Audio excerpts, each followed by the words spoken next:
ये शिव कृपा, ये शंकर की, ये शंकर की। और विश्वास से कहता हूं, जो पंडाल में बैठकर आप भगवान देवाधिदेव महादेव से कह रहे हैं, बोल रहे हैं, मांग रहे हैं, ये हमारा विश्वास करता है कि 3 महीने के अंदर मेरा कुबेर भंडारी जरूर देगा। विश्वास के साथ। और शिव भक्ति, शिव महापुराण की कथा कहती है, मट्टी, ये 3 जो व्यक्ति कभी नहीं भूलता, मेरा देव अधिदेव महादेव उसका हाथ कभी नहीं छोड़ता।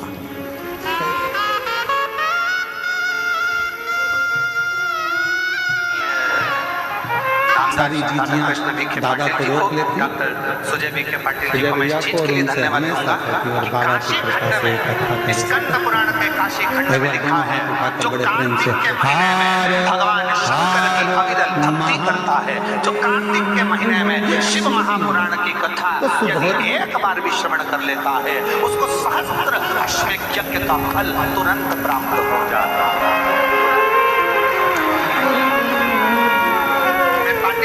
धन्यवाद इसलिए दूंगा कि उन्होंने कार्तिक महीने में ये शिव महापुराण की कथा शिरडी के इस क्षेत्र में कराकर संपूर्ण शिरडी वासियों को अश्वमेध यज्ञ, एक अश्वमेध यज्ञ नहीं, और मां सती ने कहा कि धुमोरना, हजारों लाखों मैं तुम्हें वचन देती हूँ कि शिव का दर्शन तुमको होगा। तब शिव महापुराण कराकर शादी के मंडप में दक्ष प्रजापति की दूसरी बेटी विजया बैठ चुकी।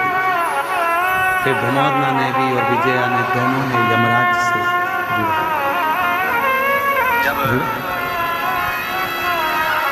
महापुराण की कथा लेने के लिए सीहोर आए थे, तो उस समय पर बता रहे थे, उनको 2-3 तारीख बताई गई, पर उन्होंने जो तारीख चुनी वो जब मनुष्य के मन में तो हमको भी आश्चर्य हुआ कि जब माता पिता के संस्कार इतने प्रबल है कि कार्तिक के महीने की अगर तारीख चुनी है तो उसको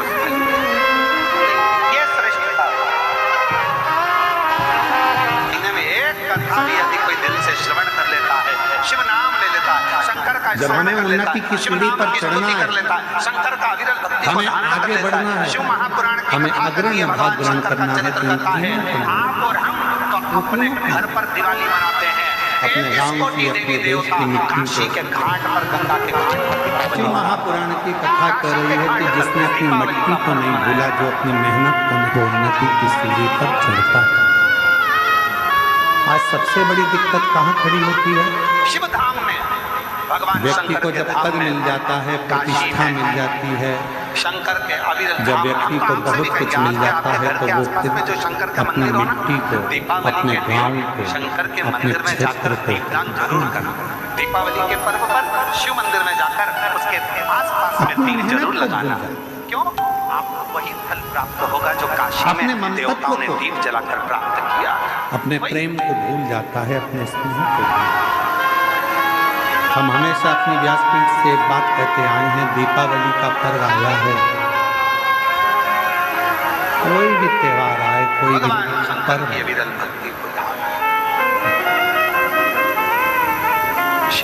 बड़े बड़े मॉल से खरीदी करने की जगह अपने गांव में जो छोटे छोटे व्यापारी हैं, उनसे सामान खरीदो, जिससे उनकी भी जिंदगी और उनकी भी दीपावली। 20 सितंबर को दिवाली मनाएं। अपने गांव की मिट्टी और 20 तारीख को जब दीपावली का पर्व मनाएंगे, और अपने गांव की ममता, स्नेह, हमारे यहाँ भी दीपावली कुबेरेश्वर धाम पर 20 तारीख की है। ये बड़े बड़े मॉलों में नहीं मिलेगा। ऐसा ही क्रम दीपावली पर्व का। आप जिस गांव में रहते हो, जिस नगर में रहते हो, वहाँ पे छोटे छोटे व्यापारी तैयारी करके रखते हैं, दिवाली आई है, सामान बिकेगा।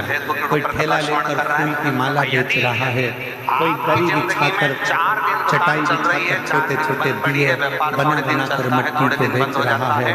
और तुम विदेश का सामान खरीदो और मालूम पड़े अपने देश का धन दूसरे देश में जाए, तो ये भारत कोई बहुत मेहनत करता है, इस भारत बहुत मेहनत करता है तो भी लक्ष्य नहीं मिल पा रहा। बनाने के लिए अपनी मट्टी, अपनी मेहनत और अपने तो इस दीपावली पर जब आप 20 तारीख को दीपावली का पर्व मनाएं, तो 20 तारीख को दीपावली के पर्व के दिन शंकर भगवान को निवेदन है दीपावली का पर्व पत्र लेकर जरूर छोटी सी दुकान पर जाते हो तो 25 बार पूछते हो भैया ये कपड़ा बहुत महंगा है, भैया ये सामान बहुत महंगा है। उस पर हल्दी इतना जरूर कर सकते हैं कि जिसने अवश्य चढ़ा एक चावल का दाना लाल भगवान देव एक चावल का दाना पीला कर उस बेलपत्र पर अवश्य चढ़ा और उस बेलपत्र को अपने पास में 1 वर्ष तक संभाल कर रखना। शिव की आराधना कर ली,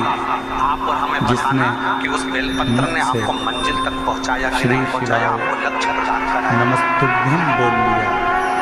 कई लोग तो ये समझ लेना कि बहुत परिश्रम करते हैं, शिव सब चाहते हैं कि ये व्यक्ति इतने स्थान पर बैठे, इसको ये पद मिलना चाहिए, इसको ये कुर्सी मिलना चाहिए, इसको ये जगह मिलना चाहिए, इसको वहां तक पहुंचना चाहिए, इस व्यक्ति को इस पद तक पहुंचना चाहिए, पर नहीं पहुंच पाता, इस व्यक्ति को तो वहां तक पहुंचना है पर ये नहीं पहुंच पाता। एक बेलपत्र का प्रयोग कर दे, अगले वर्ष बात करेंगे कि मेरे भोलेनाथ ने आपका हाथ पकड़कर आपको उस मंजिल तक भेजा। इसलिए शिव की आराधना भगवान देव महादेव की साधना, अरे गुरुजी हमारी फसल भगवान शंकर का भजन, हमारी जो भगवान थी वो पूरी की पूरी पिट गई, शंकर हमारा पानी ने बेकार कर दिया, हमारा इसने बेकार कर दिया, हमारा उसने बेकार कर दिया। बेचारा किसान कर्जे में होता चले जाता है, तकलीफ में होता चले जाता है। हम उनसे भी कहेंगे एक बार प्रयोग करके देखिए, एक बेलपत्री का दीपावली की रात्रि को और अब की बार दीपावली का पर्व 20 अक्टूबर को जो मनाया जा रहा है, 20 अक्टूबर दीपावली पर्व के दिन एक बार प्रयोग कर देखिए कि वो बेलपत्र शिव जी को लगाया हुआ क्यों?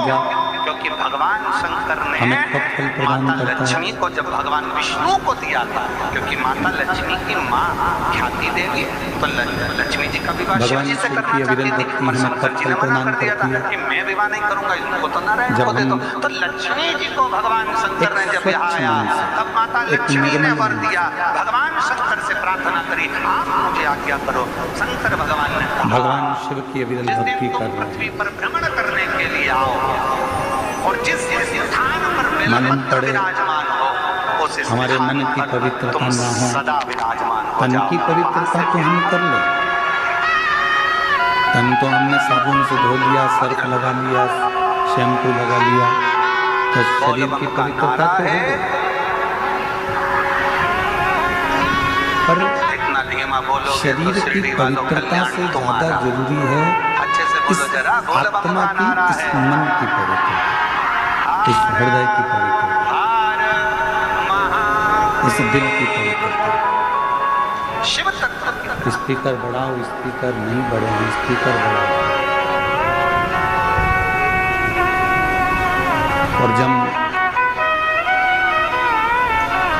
मन की पवित्रता बढ़ती है महादेव के दरवाजे पर दीप अवश्य, तो भगवान शिव की शरणागति, हमारे यहाँ कुबेरेश्वर धाम पर लोग दिवाली मनाने के लिए जब आते हैं, दीपावली पर्व के लिए जब आते हैं, खजाने रामचरितमानस में भी यही कहा, तो भक्ति के साथ निर्मल मन सो मोहि अविरल भक्ति के साथ शिव तत्व आपका यदि मन शुद्ध है, और शिव क्या मन की पवित्रता है, यदि आपका मन शुद्ध भाव से भगवान देव महादेव का भजन कर रहा है, मन शुद्ध भाव से भगवान शंकर की भक्ति कर रहा है, तो ये निश्चित है कि भगवान देव महादेव करुणा सागर करुणा करते जरूर। एक लोटा जल लेकर शिव मंदिर जरूर जाए। और शंभो शिव महापुराण मध्ये एक लोटा पाणी घेऊन खूपचा महात्मा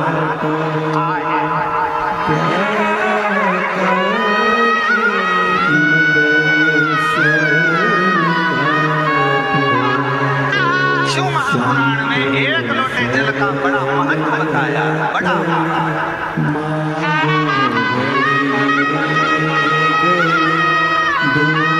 शिव पिंडीचा एक लोटा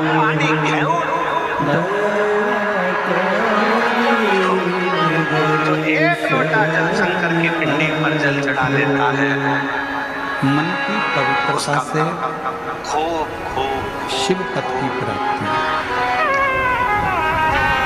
मन की पवित्रता से भगवान की शरणागति है। और तेरी कृपा का शिव पुराण कहती है कि केवल तन धोने से परमात्मा, शिव महापुराण की कथा कहती है कि केवल तन साफ कर लेने से परमात्मा की प्राप्ति नहीं हो सकती। परमात्मा की प्राप्ति कब होगी? जब हमारे मन को हम निकलेंगे।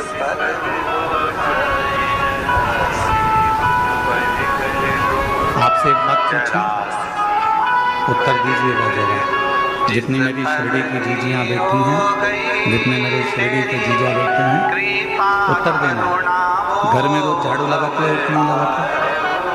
जम के तो बोलो, लगाते हो? घर में रोज बर्तन मांगते हो कि नहीं मांगते हो?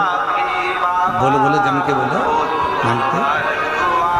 जब घर में रोज झाड़ू लगा रहे हो, रोज बर्तन मांज रहे हो, अपने गिलास, अपने चाय के कप अपन स्वयं मांज लेते हैं, साफ कर लेते हैं।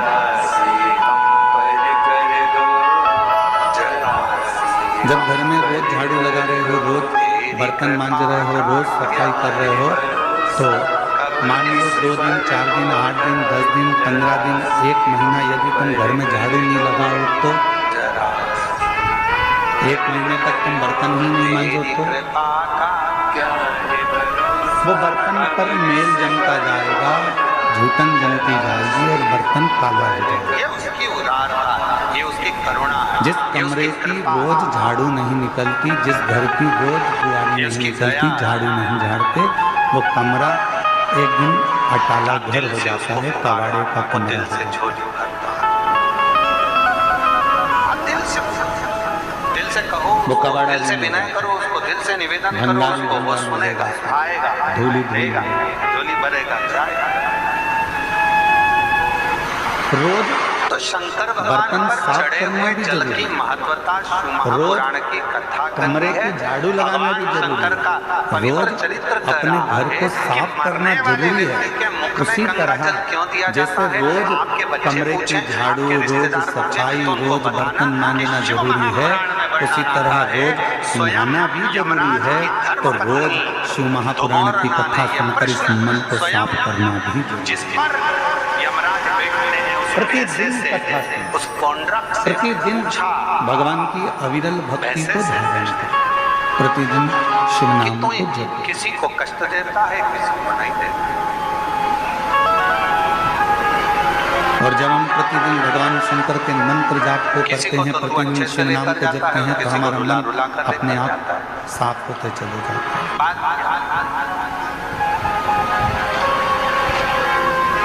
एक बड़ा सुंदर प्रसंग है, ध्यान से सुनना। तो भैंसे ने कहा कि मैंने एक दिन शिव जी शंकर भगवान को मैंने वचन दिया। पर्वत ने नदियों से पूछा कि नदियों एक बात बताओ, आज अगर मैं तुम हमें छोड़कर चली क्यों जाती? पास में हूँ, यदि मैं यम के साथ गंगा कहाँ से प्रकट हुई? हिमालय से, पर्वत से। भगवान ने करुणा कर यमुना जी कहाँ से प्रकट हुई? हिमालय से, पर्वत से। अलकनंदा पर्वत से, मंदाकिनी पर्वत से, गोदावरी पर्वत से, नर्मदा पर्वत से। इसलिए हमारे तो सनातन धर्म में आज जितनी भी नियम नदियां है, हैं ये सारी ये गंगा बड़े का बड़े जो जल है पहाड़ों वो से, भगवान पर्वतों शंकर से, का हिमालय चढ़ा से हुआ जल प्रकट है, शिव के ऊपर से चढ़कर नीचे।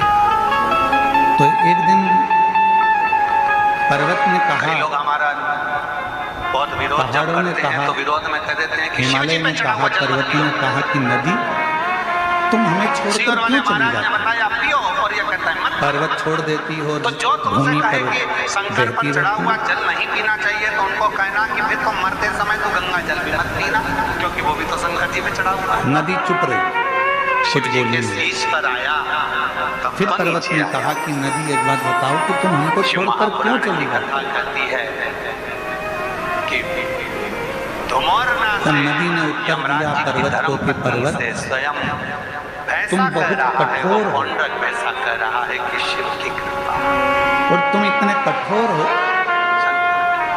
तुम्हारे कठोरपन के कारण हम तुम्हें छोड़कर चले जाते हैं। शिव महापुराण की कथा कहती है यदि अच्छे रिश्ते रखना है, परिवार में सबको जोड़कर रखना है, अपनों को अपना बनाकर रखना है, तो ज्यादा कठोर बनकर मत रहना, वरना नदी चली जाती है तो इंसान भी चला जाता है। तो करना भोले जब प्राण इतना, जितने कठोर रिश्ते हम, जितने कठोरपन हम रखेंगे, जितनी कठोरता हम रखेंगे, उतने हमसे रिश्ते दूर होते चले। बाबा इतनी कृपा, कड़क रहो, मनन हो सकता है प्राण और इतने भी कड़क मत होना कि लोग भी तुमसे दूर हो जाए।